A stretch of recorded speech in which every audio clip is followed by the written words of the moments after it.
जय हिंद फ्रेंड्स। तो हम पढ़ रहे थे धीरे सिंह धाबाई की शैक्षिक परिदृश्य की बुक, और धीरे सिंह धाबाई की शैक्षिक परिदृश्य की इस बुक में हम कुछ 32 पेज तक पढ़ चुके थे, और 33, 34 और 36 है ना। 33, 34 और 35 ये 3 पेज आज हमको पढ़ने थे।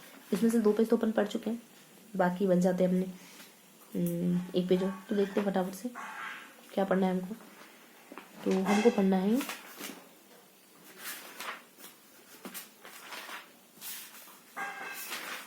Page number 37। पेज नंबर 37 हमको कवर करना है। देखो पेज नंबर 37 में एसएमसी के सदस्यों के बारे में बता रखा है ना, पदों के बारे में, और फिर कार्यकारिणी समिति के बारे में बता रखा है, फिर कार्यकारिणी समिति के पदाधिकारियों को चुनाव। तो कुल मिला के हमको कार्यकारिणी समिति के बारे में पढ़ना है और इसके पदों के बारे में पढ़ना है। तो फटाफट से देख लेते क्या जानकारी है। ठीक है, अध्यक्ष, उपाध्यक्ष, सदस्य, निर्वाचित अध्यापक है, मनोनीत सदस्य वगैरह। तो कुछ अध्यक्ष उपाध्यक्ष के बारे में, फिर सदस्यों के बारे में पढ़ेंगे। तो इसका अध्यक्ष कौन होता है? जस्ट एक इन्फॉर्मेशन लेनी, जस्ट एक इन्फॉर्मेशन। आपको बस एक आइडिया होना चाहिए, थोड़ा पता होना चाहिए कि इसका अध्यक्ष कौन होता है, उपाध्यक्ष कौन होता है, इसके सदस्य कौन कौन हो सकते हैं, ये सारे सदस्य है ना। कार्यकारिणी समिति मतलब कार्यकारिणी समिति क्या है?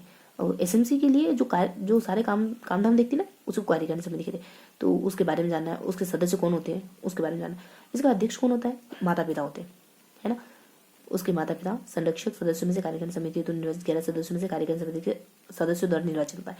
तो अध्यक्ष कोई भी एक अध्यक्ष कौन होता है? क्या पता चला कि समिति के साधारण सभा द्वारा उसके माता पिता या संरक्षक सदस्यों में से कार्यकारिणी समिति है तो निर्वाचित 11 सदस्यों में से कार्यकारिणी समिति के सदस्यों द्वारा निर्वाचित। तो माता पिता है, 11 सदस्य, इन सब में से इन सब के द्वारा किसी एक को सदस्य चुना जाता है, जो भी किसी एक को अध्यक्ष चुना जाता है। ये हमको पता चला कि इसके सदस्यों के द्वारा इसके अध्यक्ष को चुना जाता है। ऐसे ही कहना ना, माता पिता संरक्षक सदस्यों में से कार्यकारिणी समिति है तो निर्वाचित 11 सदस्यों में से कार्यकारिणी समिति के सदस्यों द्वारा निर्वाचित। ठीक है, तो कार्यकारिणी समिति के सदस्य किसी एक अध्यक्ष को चुन लेते हैं, 11 सदस्य होते हैं इसके। उपाध्यक्ष कौन होता है? साधारण सभा उसके माता पिता संरक्षित सदस्यों में से कार्यकारिणी समिति निर्वाचित 11 माता पिता संरक्षित सदस्य कार्यकारिणी समिति के सदस्य निर्वाचित। तो ये भी मतलब सेम कि जो 11 सदस्य उनमें से किसी एक को उपाध्यक्ष चुन लिया जाएगा। और सदस्य कौन कौन होते हैं? तो साधारण सभा द्वारा उसके माता पिता या संरक्षित सदस्यों में से कार्यकारिणी समिति है तो निर्वाचित 11 सदस्य, जिनमें से कम 6 महिलाएं, अनुसूचित जाति, अनुसूचित जनजाति से संबंधित हो। ठीक, तो कार्यकारिणी समिति है तो निर्वाचित 11 सदस्य, और जिनमें से ठीक है। तो हमको पता चला कि इसके सदस्य टोटल 11 होते हैं, उसमें तो कुछ महिलाएं होती है, एक ST SC का होता है, ऐसा कुछ। पदेन सदस्य कौन होता है? नगर पालिका बोर्ड विद्यालय स्थित है उस वार्ड का वार्ड पंच पार्षद। तो जो प्रशासनिक पद है ना, वो इसके पदेन सदस्य अपने आप सदस्य बन जाते हैं। पदेन मतलब बस इस पद पर होने के कारण सदस्य बन जाते हैं। अगर पंचायत तो पंचायत, नगर पालिका तो नगर पालिका है ना, वार्ड पंच वगैरह, वार्ड का वार्ड पंच, पार्षद वगैरह, इनके नीचे जो आते हैं वो पंचायत में पंच आ जाते हैं, नगर पालिका में पार्षद।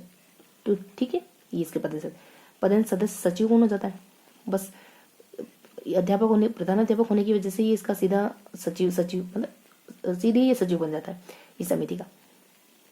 अब निर्वाचित अध्यापक क्या है कि विद्यालय के अध्यापकों द्वारा समिति हेतु निर्वाचित एक अन्य महिला अध्यापक प्रबोधक यदि उपलब्ध है, अन्यथा पुरुष अध्यापक प्रबोधक। ठीक है, तो निर्वाचित अध्यापक कोई भी एक फीमेल टीचर, अगर फीमेल नहीं है तो मेल टीचर।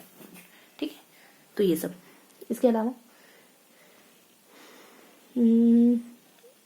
मनोनीत सदस्य 2 होते हैं। विद्यालय परिषद के विधान सभा सदस्य द्वारा नामित ऐसे 2 व्यक्ति जिनमें कम से कम एक महिला हो तथा एक माता पिता या संरक्षित सदस्यों में से हो, जो ग्रामीण क्षेत्र हेतु उस राज्य से ग्राम, शहरी क्षेत्र हेतु उस वार्ड का निवासी हो जिसमें विद्यालय स्थित है, अथवा समिति के माता पिता या संरक्षित सदस्य द्वारा मनोनीत स्थानीय शिक्षा शास्त्री तो विद्यालय का बालक हो सकता है। ठीक है, तो 2 बच्चे दो मनोनीत होते हैं, एक तो टीचर, एक तो माता पिता में से कोई होगा मनोनीत, एक बच्चों में से कोई मनोनीत होगा, बच्चे या शिक्षा शास्त्री में से है ना। और मनोनयन में प्रथम प्राथमिकता विधानसभा सदस्य द्वारा नामित व्यक्तियों को दी जाएगी, लेकिन मनोनयन से पूर्व विधानसभा सदस्य द्वारा नामित व्यक्तियों की उनसे लिखित में स्वीकृति लिया जाना आवश्यक होगा। विधानसभा सदस्य द्वारा नामित व्यक्तियों की उनसे लिखित में स्वीकृति लेना आवश्यक होगा, हाँ, कि वो भी राज्य बनने के लिए। मनोनयन में द्वितीय प्राथमिकता विद्यालय परिक्षेत्र के निवासी राष्ट्रीय राज्य स्तर पर पुरस्कार प्राप्त शिक्षक को दी जाएगी। ठीक है, कुल सदस्य 16 होते हैं। नामित 2 व्यक्ति हो सकते हैं, या तो विधानसभा का जो एक व्यक्ति विधानसभा का व्यक्ति नामित करेगा, या फिर कोई शिक्षा शास्त्रीय बालक हो सकता है। फिर उन्होंने लास्ट में एक और क्लू जोड़ दिया, साथ में एक और चीज जोड़ दी कि जो भी मतलब राष्ट्रीय स्तर पर मेडलिस्ट होगा, ऐसा कुछ। ठीक है, तो इस तरीके से हमने एक बेसिक सी जानकारी पता करिए। ठीक है, आपको है ना अब इसको थोड़ा सा दोहराना है कि क्या पता चला आपको सदस्यों के बारे में, अध्यक्ष के बारे में, उपाध्यक्ष के बारे में, पदेन सदस्यों के बारे में, इसके नामित सदस्यों के बारे में। देखो इसका बेसिकली अध्यक्ष तो कोई एक चुन लिया जाएगा, उपाध्यक्ष भी कुछ खास नहीं, कोई एक चुन लिया जाएगा, सदस्य भी कुछ खास नहीं, 16-11 होते हैं, 6 महिलाएं, एक फिर अनुसूचित जाति अनुसूचित जनजाति, कुछ खास नहीं। मनोनीत में कुछ खास है कि या तो विधानसभा का कोई व्यक्ति चुनेगा या फिर एक टीचर है ना, मतलब विधानसभा, इसके अलावा एक बच्चा वगैरह हो सकता है, एक शास्त्री है ना, एक विधानसभा में कोई व्यक्ति चुन लेगा या फिर एक टीचर या बच्चा हो सकता है। इसके अलावा टीचर नहीं मिला तो आप गोल्ड मेडलिस्ट चुन सकते हो, मतलब जो राज्य स्तर पर, राष्ट्रीय स्तर पर है ना, ये सब। बाकी पदेन सदस्य आपका प्रिंसिपल बन जाता है, और इसके पदेन सचिव और पदेन सदस्य जो आपके मेन सरपंच है, पार्षद है, जो भी मेन हेड होते हैं ना, जैसे नगर पालिका के, पंचायत के, वो मेन हेड, और इनके नीचे आते हैं आने वाले जैसे वार्ड पंच है, पार्षद नगर पालिका में जो नीचे वाला पद है पार्षद का। तो ये सब फिनिश हो गया, इतना ही देखना था। वो टोटल 16 सदस्य होते हैं तरह का। तो ये बात सारी बातें होगी। अब विद्यालय प्रबंधन समिति की कार्यकारिणी समिति के गठन को पढ़ लेते हैं। तो कुछ चीजों को सिर्फ समझना है, यहाँ मुद्दा सिर्फ समझने का है, सिर्फ समझने का। ठीक है, कॉन्सेप्ट क्लियर हो जाएगा ना तो आप एग्जाम में कॉन्फिडेंट फील करोगे। विद्यालय प्रबंधन समिति की कार्यकारिणी समिति का गठन, तो इस प्रबंधन की जो कार्यकारिणी समिति में महिला सदस्यों का निर्वाचन मनोनयन इस प्रकार किया जाएगा जिनमें की समिति में कम से कम 8 महिलाएं अवश्य रूप से रहे। तो लास्ट में बताया कि महिलाएं तुमको 8 तो लेनी ही लेनी, कैसे भी तुम चुनाव करो, मनोनयन करो, लेकिन 8 लोगे। विद्यालय प्रबंधन समिति की कार्यकारिणी समिति का गठन, विद्यालय प्रबंधन समिति की कार्यकारिणी का गठन में सदस्यों की सहायता से नीचे लिखी विधि किया जाएगा। राज्य के प्रत्येक राजकीय प्राथमिक उच्च प्राथमिक विद्यालय में विद्यालय प्रबंधन समिति का गठन किया जाएगा। प्रत्येक विद्यालय का प्रधानाचार्य स्थानीय प्राधिकारी विद्यालय प्रबंधन समिति के गठन के लिए उत्तरदायी होगा। विद्यालय का प्रधानाध्यापक के नहीं होने पर विद्यालय का वरिष्ठतम अध्यापक प्रबोधक समिति का प्रधान सचिव बन जाएगा। तो ये है कि प्रिंसिपल की जिम्मेदारी है, वो ही इसका सचिव बन जाएगा ऑटोमेटिक। अगर वो नहीं हुआ तो फिर वरिष्ठ अध्यापक सचिव बन जाएगा इसका। समिति की साधारण सभा अपने माता पिता संरक्षक सदस्यों में से 11 प्रतिनिधियों का चुनाव कार्यकारिणी समिति के लिए करेगी, है ना, साधारण सभा। तो ये एसएमसी अपने लिए काम करने के लिए कार्यकारिणी समिति बनाएगी 11 सदस्यों की। 11 सदस्यों में से 8 महिलाएं होगी टोटली। लास्ट में कहा 8, अभी 6 बताया, लास्ट में कह दिया कि कम से कम 8 महिलाएं, एक अनुसूचित जाति एक अनुसूचित जनजाति का प्रतिनिधि आवश्यक रूप से होगा, है ना। तो हमको ये कुछ पॉइंट ऑफ ध्यान रखना है। ध्यान रखोगे ग्राम पंचायत नगर पालिका जिस वार्ड में विद्यालय स्थित है उस वार्ड का निर्वाचित पार्षद पदेन सदस्य होगा, हमने पहले पढ़ लिया। और अध्यापक, महिला अध्यापक, प्रबोधक, देखो प्रबोधक वाला भी कॉन्सेप्ट आया था आपने कि महिला अध्यापक प्रबोधक होगी, महिला अध्यापक नहीं होगी तो टीचर प्रबोधक बन जाएगा, है ना, पुरुष अध्यापक या प्रबोधक, है ना। और समिति के माता पिता संरक्षक सदस्य द्वारा मनोनीत एक पुरस्कार प्राप्त शिक्षक स्थानीय शिक्षा शास्त्री तो विद्यालय का बालक समिति का सदस्य होगा। तो हमने कहा था मनोनीत में 2 है, या तो टीचर बन जाएगा या फिर बच्चा बनेगा, बच्चा या फिर शास्त्री। देखो यही कहा था ना कि 2 व्यक्ति नामित होंगे। कौन हो सकता है कि परिक्षेत्र में एक महिला हो अथवा माता पिता संरक्षक, जो ग्रामीण क्षेत्र हो तो उस राजस्व ग्राम मतलब उसी वही निवास करने वाली महिला। समिति के माता पिता संरक्षक मनोनीत स्थानीय शिक्षा शास्त्री या विद्यालय का बालक हो सकता है। ठीक है, तो एक मतलब गार्जियन में से कोई हो सकता है जो उसी क्षेत्र में एक बालक या फिर शिक्षा शास्त्री हो सकता है। फिर एक क्लू जोड़ा था कि अगर कोई माता पिता में से कोई नहीं मिला ना तो फिर आप राज्य या राष्ट्रीय स्तर पर पुरस्कार प्राप्त व्यक्ति को ले सकते हो, नामित व्यक्ति को दी जाएगी। देखो प्रथम प्राथमिकता विधानसभा सदस्य द्वारा नामित व्यक्ति को दी जाएगी, लेकिन मनोनयन से पूर्व विधानसभा सदस्य द्वारा नामित व्यक्ति को स्वीकृति मिलेगी। मनोनयन में द्वितीय प्राथमिकता विद्यालय परिषद में निवास करने वाले, हाँ, तो वो विधानसभा सदस्य तो माता पिता को ही चुनता है ना, तो पहले तो उसी को प्राथमिकता देना। अगर वो नहीं मिले माता पिता वगैरह तो फिर अपन राष्ट्रीय राज्य स्तर पर पुरस्कार प्राप्त शिक्षक को, है ना, मतलब एक टीचर को प्राथमिकता दे सकते हैं। समिति माता पिता संरक्षक सदस्य द्वारा मनोनीत एक पुरस्कार प्राप्त शिक्षक, यही तो है पुरस्कार प्राप्त शिक्षक। अगर आपको माता पिता नहीं मिले तो विधानसभा के व्यक्ति को स्थानीय शिक्षा शास्त्री बालक का विद्यालय बालक समिति का सदस्य होगा, ये पता ही हमको। और समिति में महिला सदस्यों की संख्या इस प्रकार निर्धारित की जाएगी। देखो यही बातें सब बता दी, तो कोई खास बात नहीं, कोई भी खास बात नहीं। कार्यकारिणी समिति के पदाधिकारी को चुनाव, कार्यकारिणी समिति अपने अध्यक्ष उपाध्यक्ष का चुनाव कार्यकारिणी समिति हेतु साधारण सभा द्वारा निर्वाचित माता पिता संरक्षक सदस्य करेगी। तो ये अपने पदाधिकारियों को चुनाव कैसे करेगी?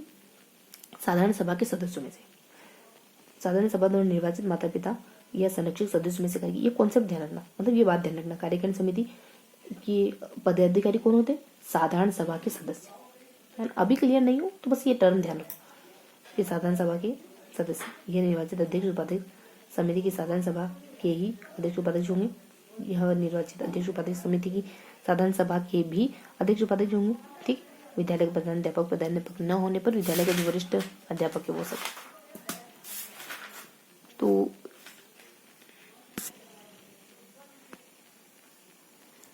तो क्या पढ़ा हमने? बहुत थोड़ी सी जानकारी पड़ी इसके सदस्यों के बारे में, इसके अध्यक्ष के बारे में, इसके उपाध्यक्ष के बारे में, पदेन सदस्यों के बारे में, पदेन सचिव के बारे में, मनोनीत सदस्यों के बारे में, और वही बात दोबारा से रिपीट कर दी, एग्जैक्ट वही बात दोबारा से रिपीट कर दी। जानते सदस्य कौन हो सकता है, अध्यक्ष कौन हो सकता है, उपाध्यक्ष कौन हो सकता है, पदेन सदस्य कौन है, पदेन सचिव कौन है, मनोनीत कौन है, सब तो जानते हैं अपन, है ना। ये सब देखा हमने। महिलाओं की संख्या 11 होनी चाहिए, 6 कह रहे थे। मनोनीत एक टीचर होगा, मनोनीत एक माता पिता हो सकता है, बच्चा हो सकता है, शिक्षक शास्त्री। माता पिता में से कोई नहीं मिला तो टीचर को लेना पड़ेगा लास्ट में, जो पुरस्कृत है। सदस्य इसके माता पिता में से 11, माता पिता संरक्षक में से 11 व्यक्ति इसके सदस्य होते हैं। पदेन सदस्य बन जाते हैं, है ना, कुछ पदेन सदस्य बन जाते हैं। वार्ड सरपंच, पार्षद, वार्ड पंच, नगर पालिका अध्यक्ष, ये पदेन सदस्य। पदेन सचिव प्रिंसिपल बन जाता है, प्रधानाध्यापक बन जाता है। नॉर्मल बता दिए, पदेन बता दिए दोनों, अध्यक्ष सचिव। नॉर्मल अध्यक्ष सदस्य और अध्यक्ष उपाध्यक्ष, और पदेन सदस्य अध्यक्ष उपाध्यक्ष, ये सब मतलब सचिव और सदस्य, ये सब बता दिए। मनोनीत कौन होगा मैंने बता दिया आपको, टीचर। माता पिता या बच्चा है शिक्षक, माता पिता, सेकंड बच्चा है शिक्षक, माता पिता में से कोई नहीं मिला तो फिर पुरस्कृत टीचर को ले लेंगे। मनोनीत बता दिया। एक प्रबोधक होगा इसका, महिला टीचर होगी। महिला सदस्यों में देखो 6 + 1 + 1, अनुसूचित जाति और 6 महिला, ये सारी बातें बस। और फिर कार्यकारिणी सभा के बारे में बता रखा। तो कार्यकारिणी सभा के बारे में यही है कि कार्यकारिणी सभा कैसे गठित होगी। तो कार्यकारिणी सभा, जो साधारण सभा के सदस्य हैं वही कार्यकारिणी सभा के सदस्य बन जाएंगे, और जो साधारण सभा के जो कार्यकारिणी सभा का अध्यक्ष उपाध्यक्ष होगा ना, वही साधारण सभा का अध्यक्ष उपाध्यक्ष बन जाएगा। वही सारी बातें दोबारा से रिपीट करी गई थी। अब देखते हैं कुछ है क्या विशेष यहाँ पर, कि पदेन सचिव होगा, ये सब देख रखा हमने। 11 प्रतिनिधि, 6 महिलाएं होंगी, है ना, और इसका सदस्य बन जाएगा। कार्यकारिणी समिति का चुनाव कैसे करेंगे, पदाधिकारी अपना चुनाव कैसे करेंगे, तो साधारण सभा के सदस्यों में से ये तो अपन देख चुके हैं कि इस कार्यकारिणी समिति मतलब कुछ खास नहीं है। कार्यकारिणी समिति में इन्हीं बातों को वापस से रिपीट करा गया है, सेम इन्हीं बातों को, ये भी वही, ये भी वही, ये भी वही, ये भी। ठीक है, और उसके पदाधिकारी कौन होंगे, वही साधारण सभा के व्यक्ति। तो बहुत कुछ जानने को है नहीं, हम कहते हैं कि 3 बार दोहराना है हमको, तो इस वजह से दोहरा लेते हैं।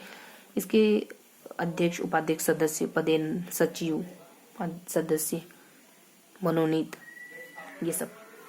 तो क्या देखा हमने, एक फॉर्मेट जाना, किसका, एसएमसी का, एसएमसी का ही नहीं।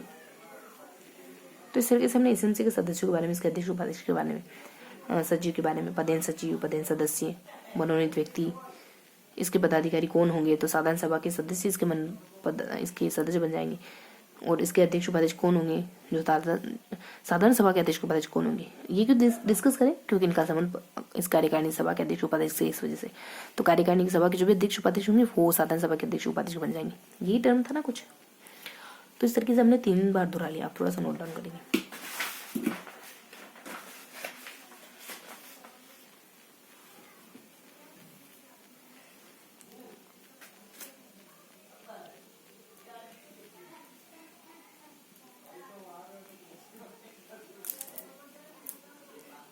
क्या पढ़ा हमने, अध्यक्ष, एक सारणी पढ़ी,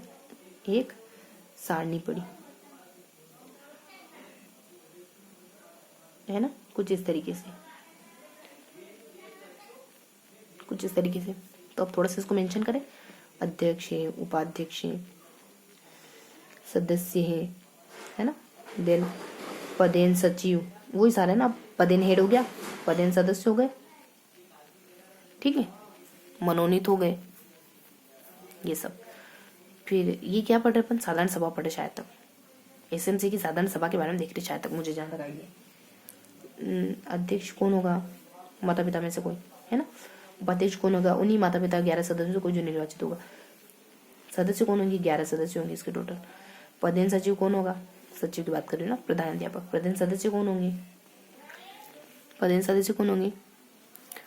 वार्ड, वही अपने प्रशासनिक अधिकारी, सरपंच या फिर पार्षद, सरपंच या नगर पालिका अध्यक्ष। सरपंच के नीचे वार्ड पंच, नगर पालिका के नीचे पार्षद। मनोनीत कौन होगा? या तो माता पिता में से कोई या फिर बच्चा या शिक्षा शास्त्री। माता पिता में से कोई नहीं मिला तो एक टीचर पुरस्कृत राष्ट्रीय स्तर पर, है ना। उसके बाद ये कार्यकारिणी, ये पता नहीं किसका फॉर्मल प्रोटोकॉल, साधारण सभा का है, कार्यकारिणी का है, या फिर एसएमसी का, देखेंगे अभी, है ना। इसको बाद एक टर्म हमने कहा था, इसे ध्यान रखोगे कि साधारण सभा के अध्यक्ष उपाध्यक्ष, कार्यकारिणी के अध्यक्ष उपाध्यक्ष होते हैं। अब थोड़ा सा क्वेश्चन मार्क रख लेते हैं अपन, है ना, कि क्या छूटा क्या रहा।